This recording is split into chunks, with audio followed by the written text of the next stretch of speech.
My first boo-boo. I know you might not be able to see it, but I banged my finger underneath the trailer when I was cranking up the legs, and it bruised and swollen like instantly. I don't know if you can see that, but anyway. And it's on. I've got a bad hand. I call it the bad hand because, sorry about that, my shunter come out to talk to me. I'm waiting. I'm getting loaded actually at the tissue plant. So this usually doesn't happen. I usually just drop my empty and then pick up one of the other trailers. But anyway, yeah, it's throbbing. So this bad hand, years ago, maybe, I don't know, can you see see if I can get the lighting right. See the scar on my wrist? My fist went through a patio screen door. It just, some reason it just punched right through when I was young and foolish. And anyway, at that time I had sliced two of my tendons, which operate these two fingers and my thumb, and my nerve. Like sliced it right in half. So they had to surgically glue it back together, and they were surprised that I got as much movement back as I did after the incident.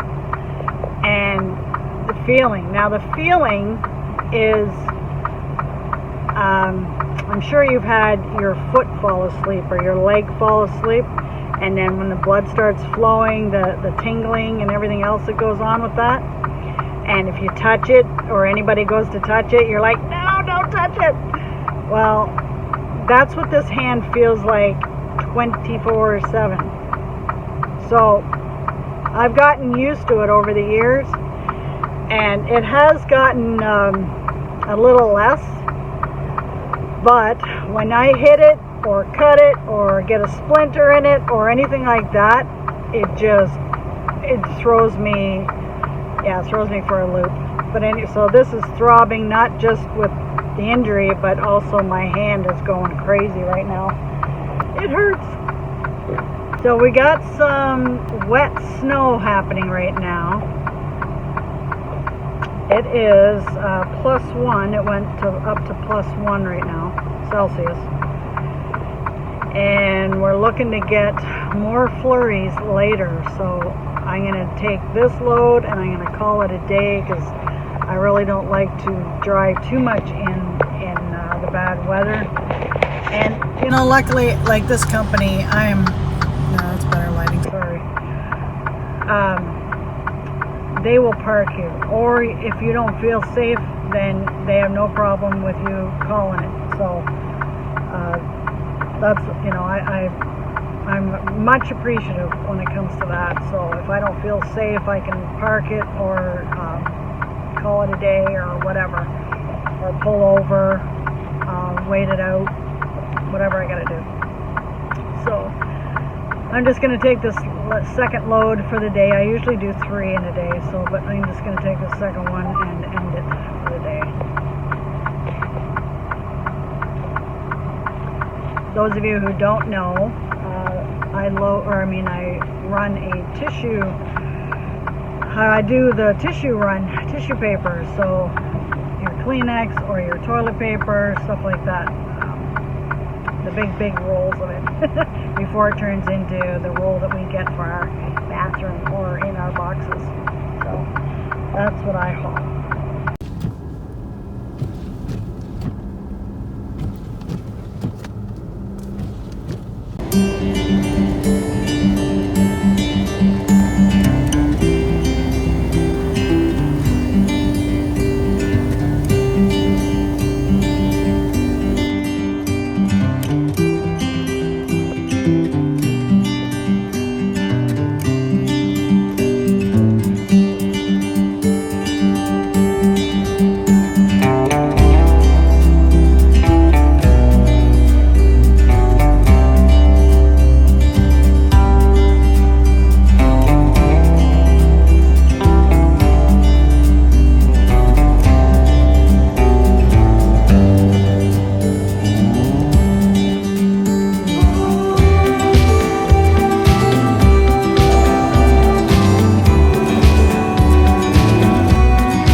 And with this, I want to finish and bridge our way into the new interactive illness that people are familiar with the intervention of coconut, some happen to take angels unawares.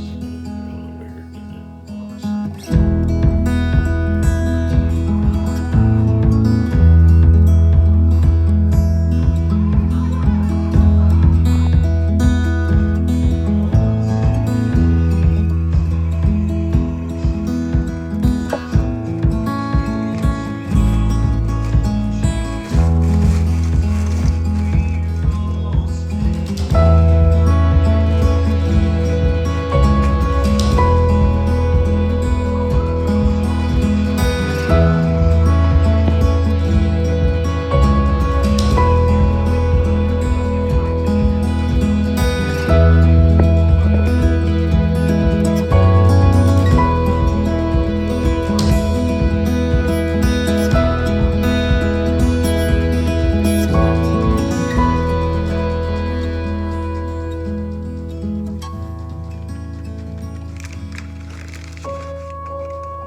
She's waiting for love to be realized. I'll send her my heart covered as a gift, and hope that you'll take it into her side.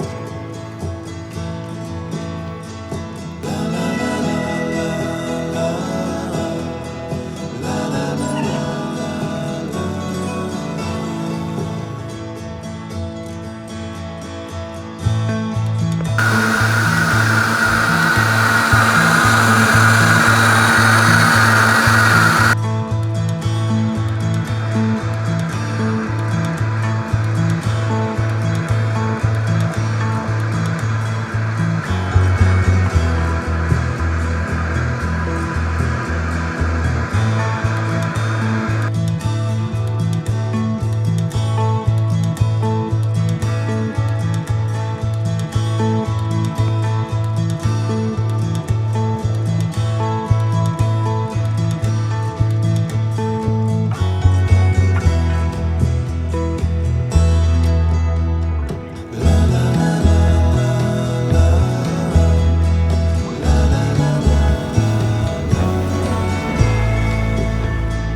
She needs a bath.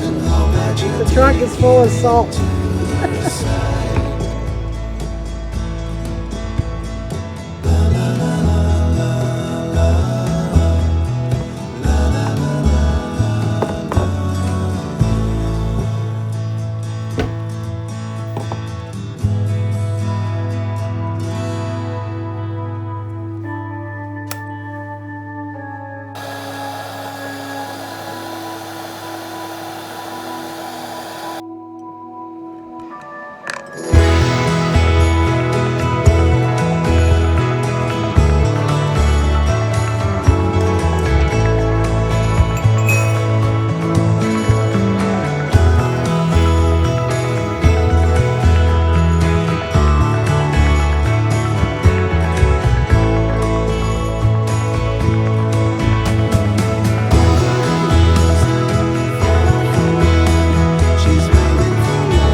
to go to our local farmer and we're gonna pick up our order for our beef.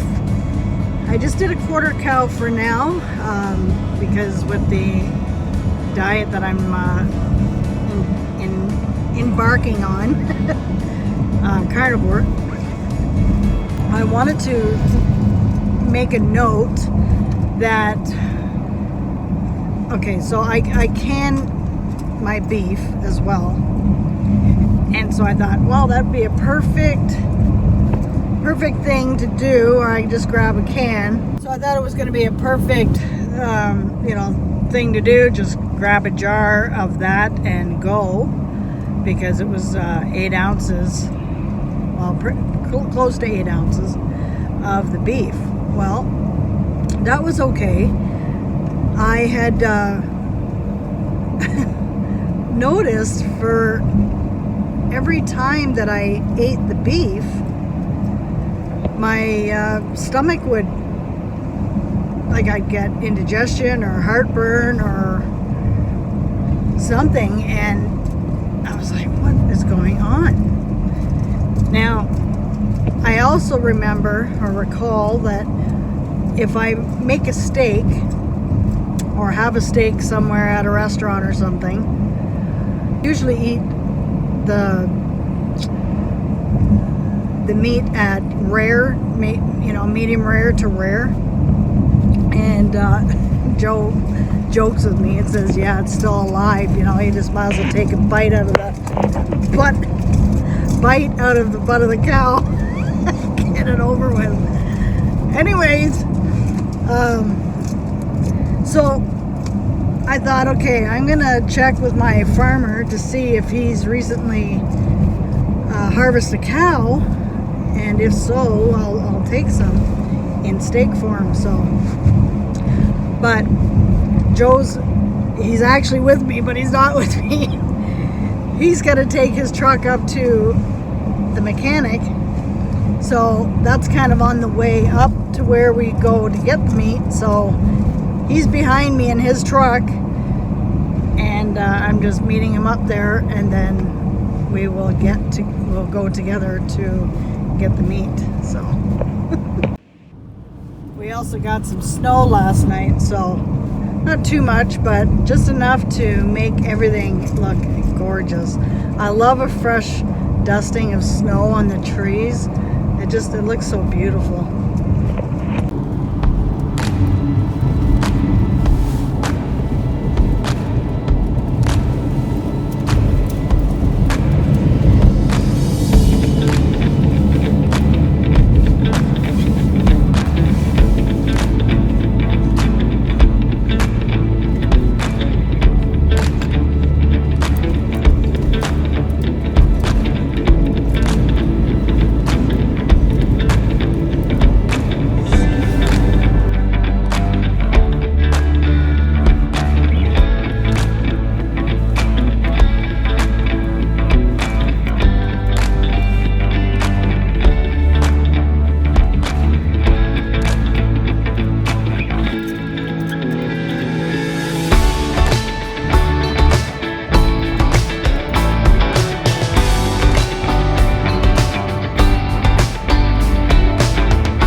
is the one that's still for sale, because this one's for sale as well. These are the two properties. Let's get the info from her. I want to see what's here and how much. Oh, okay, 15 acres. 1.5 acres.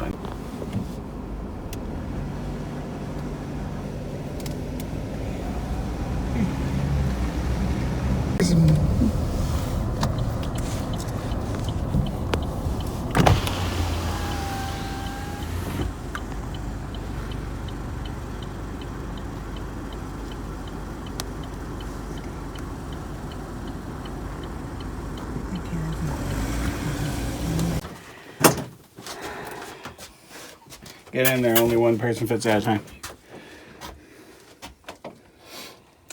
Hold on a sec. I'm just trying to get a visual.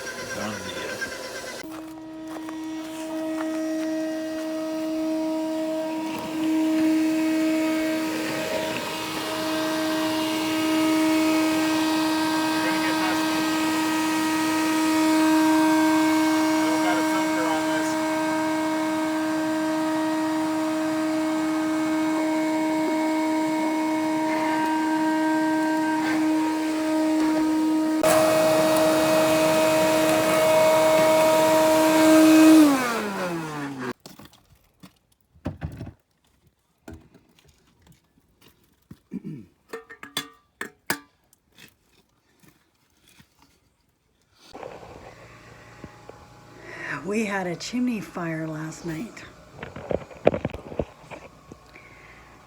Joe had just started a fire in the wood stove, and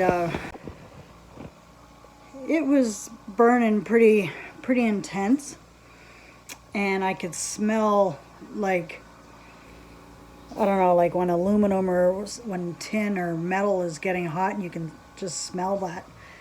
And anyway, I was in the living room here while the stove was burning, and he was in the kitchen making a coffee. And anyways, I'm like, boy, we're not careful like that with it burning so bad, we're gonna have a chimney fire. Not even 5 minutes later, we had a young man that we know in the area stop and bang on our door. And we opened up the door and he says, "Your chimney's on fire." So I went into praising God, thanking him for sending him. Because had we just left it the way it was and it burning the way it was, we wouldn't have known anything. So we went out, took a look, and yeah, and there was soot and debris coming out, falling onto the ground and onto the roof, and there was embers on the roof. So we're like, oh my gosh, we got to get rid of that. We got to get them out. Quite the ordeal last night. So he's now cleaning the chimney.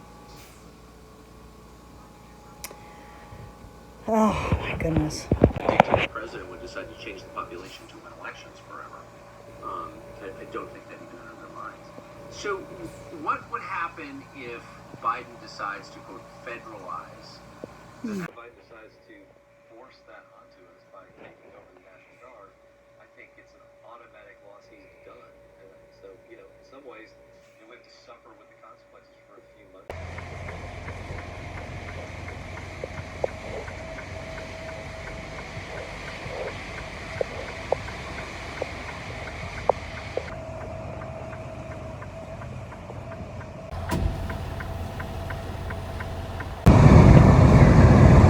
What a gorgeous day today.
freezing out. The wind is just, oh my gosh, it's taking my breath away. Oh, look, again, I'm red. So we're at Home Depot and we're picking up a few supplies for the barn build, and so we got some of the wallboard, and then we also got at Princess Auto the bottom rail that's going to be needed for the sliding door of the stall. So I got that while I could because it was on sale. And then we got to figure out, we got to measure how long we're going to need that railing track to be, and then we can get building that as well. What? A little cold. Yeah, a little bit. Yeah. Yeah, it's starting to get warm. Hurry up, shut the door. I made it! So first thing you do.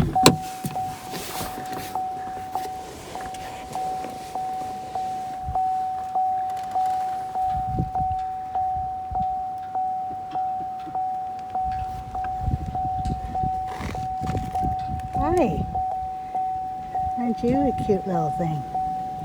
You're bothering them while they're eating breakfast.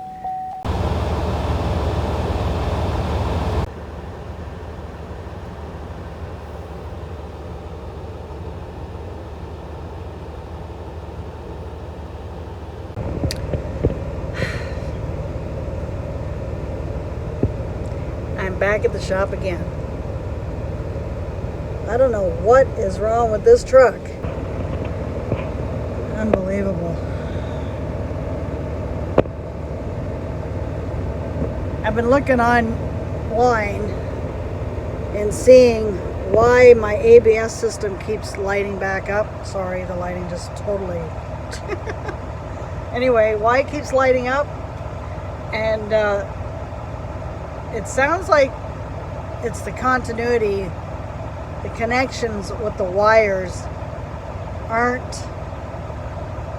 there's nothing there. There's a positive and negative in all these wires, and I don't think that they're checking every single wire. And now every wheel in the back is showing that there's an issue. And then this morning, when I turned the truck on, 2 engine lights come on. One, the first engine light usually isn't really all that bad, but when you see the second and third engine light go on, that's when you've got to get it checked out. And so while I was driving to the shop, the shifting, it's an automatic truck, so the shifting was erratic. It was just like up and down, so I was all over the place, and it wouldn't go past gear 7 for the longest time, and then it would jump into gear 9 and then 10 and then back down. So something going on there too. So I don't think I'll be working today. Our temperatures here have been really, really cold lately. Today is extra windy. There's a fleet warning that people who are driving empties, which I would be on the way back from my loads, that there's a mandatory shutdown. So I guess this is kind of a blessing in disguise. I try to look for the blessing in all things. So but yeah, our temperatures have been minus 15 Celsius, minus 10 Celsius, and and that's not including the wind chill. The wind chill is about minus 20. So it's been really cold lately, and yeah, so here I sit. Looks like I'm not the only driver. Last week I also went into the eye doctor and decided to check out contacts. So I've got contacts in, and it feels really good that I can just see everything without having to put my glasses on. So it's been something needing to get used to, but I'm coming around, like getting them in and out and stuff like that. It looks pretty good. Another driver waving at me. But anyway, so I'm just getting used to these guys. It's been pretty good.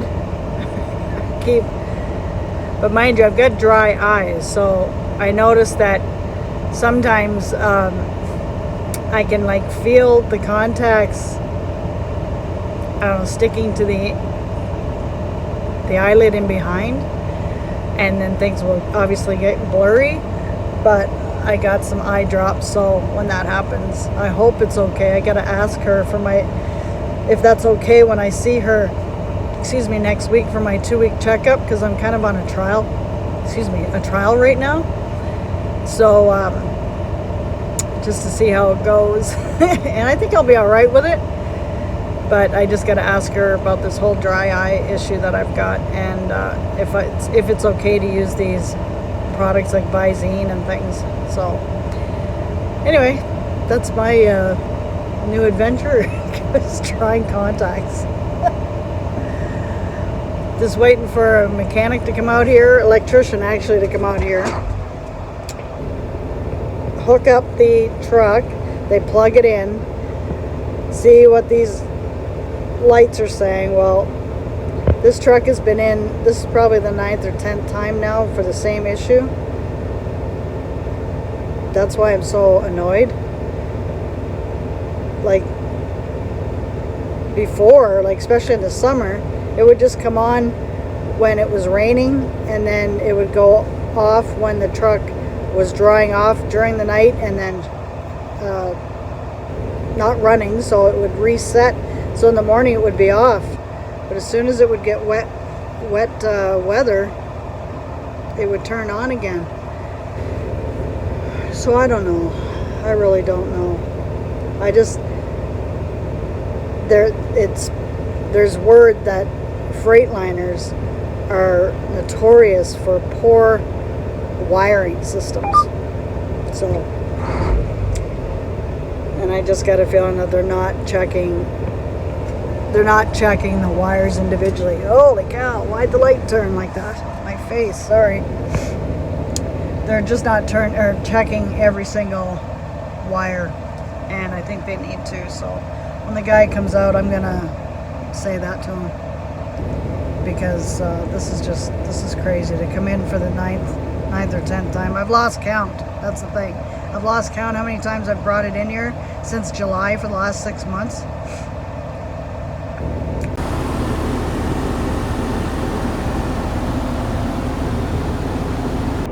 Electrician is here, got the truck plugged in, checking things over. It don't look good. Well, like I said, didn't look good. Headed home, can't work, so they need some more time with this problem. It's crazy. How are they not getting to the bottom of this ABS system issue yet? Like, this is, like I said, the 9th time, 10th time, I don't know, lost count, for this truck to go in for the same problem. I just get nicely moved back into my truck after using another truck, a spare truck, and then this happens. So brand new truck too, so I don't get this.